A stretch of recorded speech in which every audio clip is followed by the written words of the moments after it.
My role here is as Chief Conservation Officer, which is a new position at the zoo. There are essentially somewhat two populations, if you want to think about it in simplistic terms.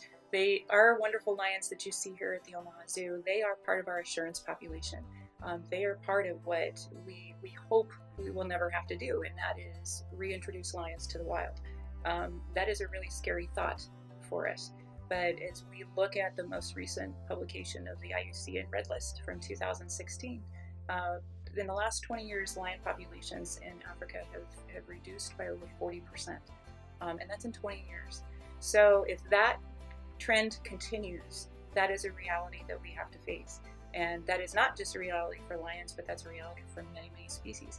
Because of these assurance populations in zoos, and because of the breeding programs in zoos, and they were able to reintroduce animals to the wild. So if you go to any zoo in the United States, any AZA zoo in the United States, it's almost like they also are part of this big pride of lions, because we don't just manage our lions here at the Omaha Zoo. We manage the lions across all of the zoos in North America, and it's what we call a species survival plan, or an SSP.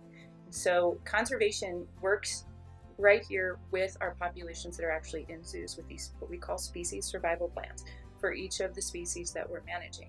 Then we also have those wild populations, and so we work on both.